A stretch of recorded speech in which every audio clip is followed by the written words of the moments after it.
Hello friends, welcome to Motocast. जैसे कि आपने थंबनेल में देख लिया है, आज हम अपने रोनिन का टायर चेंज करने वाले हैं। इसलिए नहीं कि टायर बहुत ज़्यादा घिस गया है, बस ये एक ऑफ रोड टायर था। अब ये मैं थोड़ा स्ट्रीट फ्रेंडली टायर लगाने वाला हूँ उसमें। तो अब हम आ गए हैं C8 के ऑथराइज डीलर के पास। C8 का जो टायर है, यही टायर आपका रॉयल एनफील्ड हंटर में भी लगता है। Same tyre, same size. पीछे का 140/70 नायलॉन टायर है और फ्रंट का 110/70। तो फ्रंट का हम सेम ही रखने वाले हैं और पीछे का हम चेंज करने वाले हैं, अपग्रेड करने वाले हैं। 130 से 140 सेक्शन में जाएंगे और पूरी डिटेल देने वाला हूँ, क्या क्या दिक्कत आने वाली है, क्या क्या परेशानी हो सकती है और मुझे क्या परेशानी हुई है, ये सब डिटेल आपको बताऊँगा। तो वीडियो में बने रहे मेरे साथ। कंप्लीट डिटेल है पूरी वीडियो में। चेन में कहाँ लग सकता है, कितनी गैपिंग आएगी, सब कुछ दिखाऊंगा और लास्ट में कॉस्टिंग की बात भी करेंगे। और तो चलिए, ये रहा मेरा पुराना टायर। आप देख सकते हो कि इसमें ज़्यादा कोई अभी वेयर एंड टेयर का इशू नहीं है। इसमें भी ग्रिपिंग थी अच्छी खासी, फिर भी मैं इसको चेंज इसलिए कर रहा था क्योंकि मुझे थोड़ा लुक्स भी इन्हेंस करना था और मैं थोड़ा एक्सपेरिमेंट भी करना चाहता था। तो हम आ गए हैं अब अपने एक लोकल शॉप में जो ये चेंज करके देने वाला है। जो ऑथराइज डीलर था वो वहाँ पे चेंज नहीं करता, वो सिर्फ उसको सेल आउट करता है। पुराना टायर भी मैंने इसी को सेल किया था जिससे मैं ये चेंज करवा रहा हूँ। तो मैं आपको बताऊँगा उसका मुझे कितना मिला।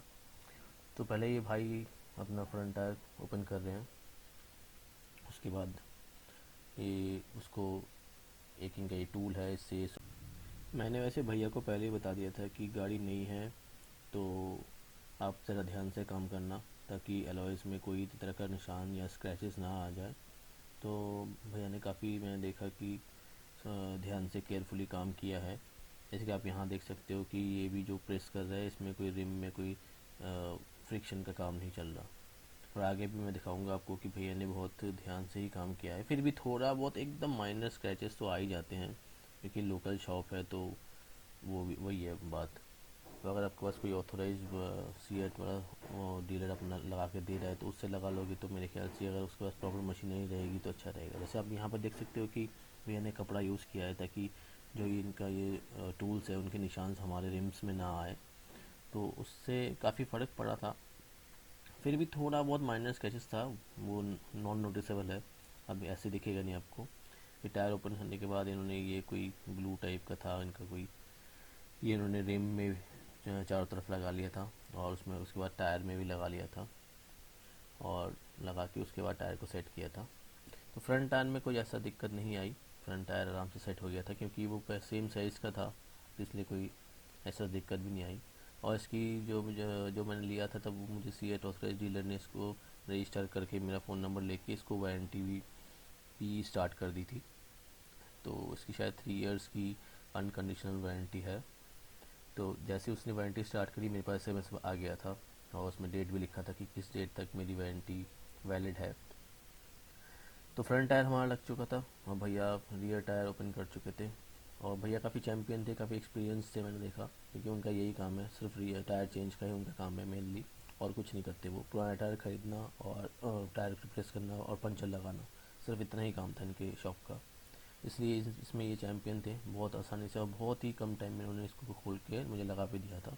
और टोटल टाइम की बात करूँ तो आधे घंटे या 40 मिनट में इन्होंने दोनों टायर खोल के दोनों को रिप्लेस करके कंप्लीट करके दे दिया था काम मुझे। तो काम मुझे इनका काफ़ी पसंद आया। ये रहा फ्रंट टायर। फ्रंट टायर का लुक भी अच्छा रहा है। रियर टायर ओपन कर लिया। अब रियर टायर की वही सेम प्रोसेस है, ओपन करने के बाद इसको ग्लू लगाएंगे थोड़ा।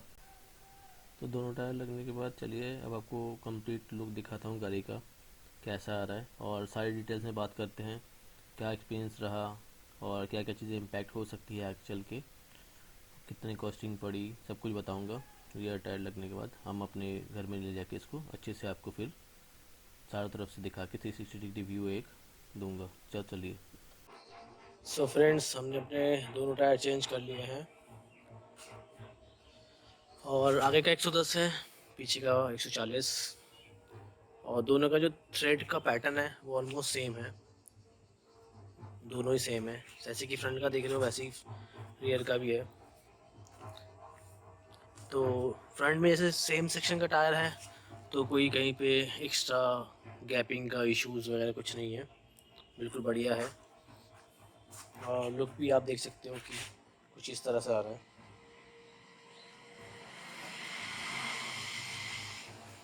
और रियर का अगर दिखाऊँ तो ये रहा।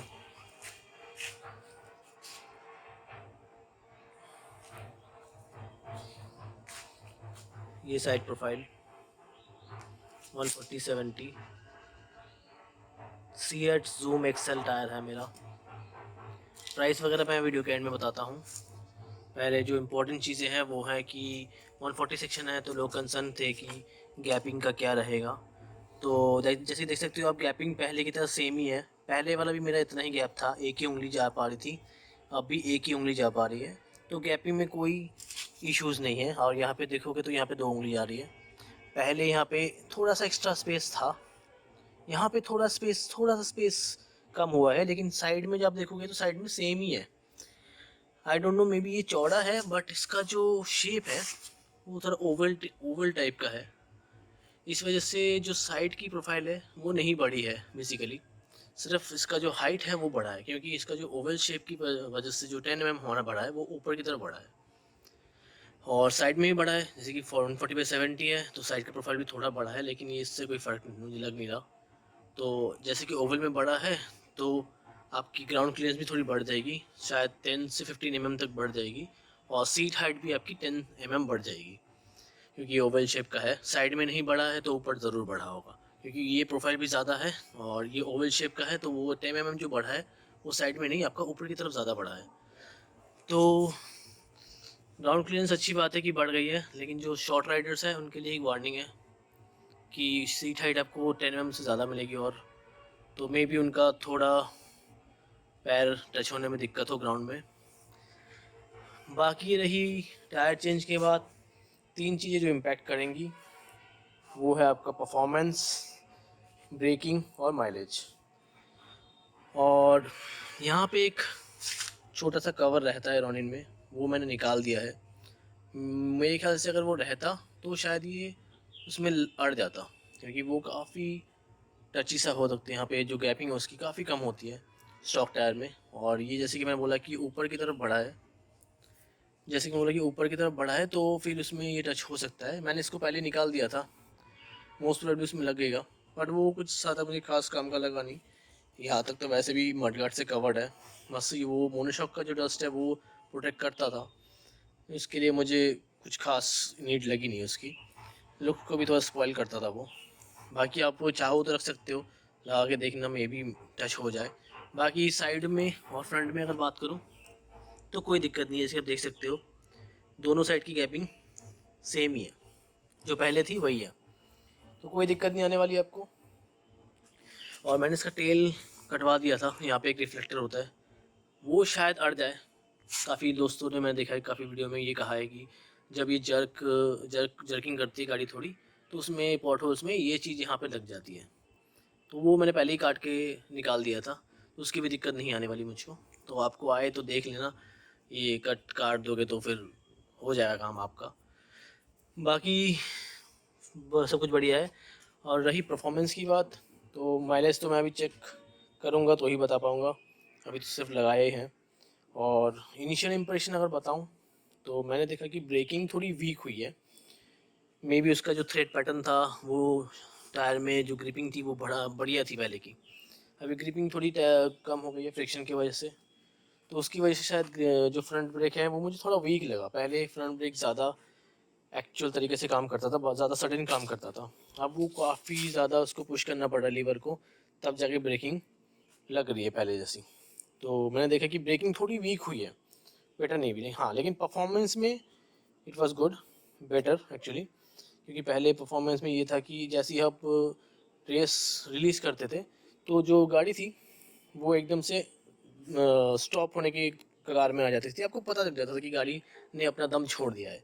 अब वो नहीं है, जैसे कि मैं रेस छोड़ता हूँ तो गाड़ी फिर भी उसके साथ साथ फ्लो करती जाती है, सेम स्पीड में रहती है। मतलब जो लेंथ होता है इस रिलीज़ करने के बाद, थ्रॉटल रिलीज़ करने के बाद जो लेंथ होते हैं जिसको कवर करते हैं गाड़ी, जितने कवर कर सकती है वो अब ज़्यादा कवर कर रही है पहले से ज़्यादा। तो मेरे ख्याल से अगर वो ज़्यादा कवर करेगी तो माइलेज में भी इंक्रीमेंट होगा, जो मुझे लगता है। वो मैं आपको नेक्स्ट वीडियो में बताऊंगा। जब मैं इसका परफॉर्मेंस वगैरह सब तो 200-500 किलोमीटर चला लूँगा तो फिर मैं बता पाऊँगा कि इसे एग्जैक्टली माइलेज में क्या इंक्रीज़ हुआ डिक्रीज़ हुआ।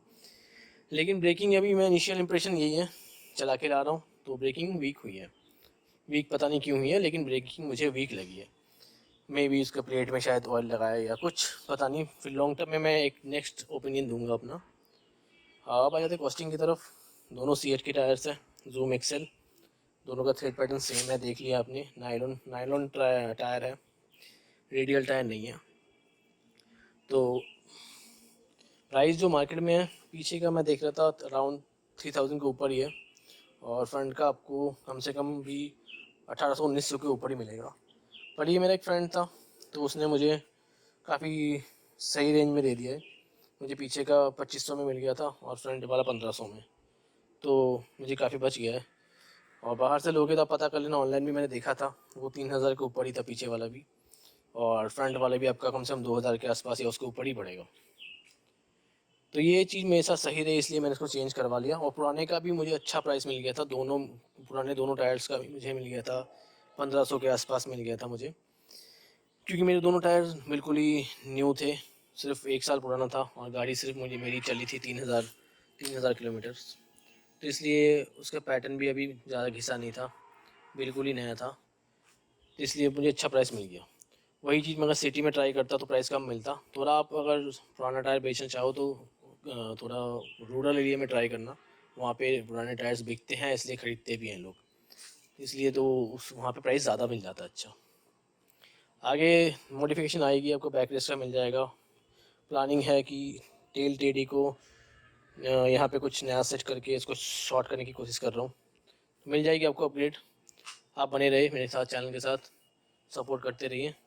अच्छे अच्छे नए अपडेट लाता रहूँगा बजट में, टेस्टफुल अपडेट्स। Thank you.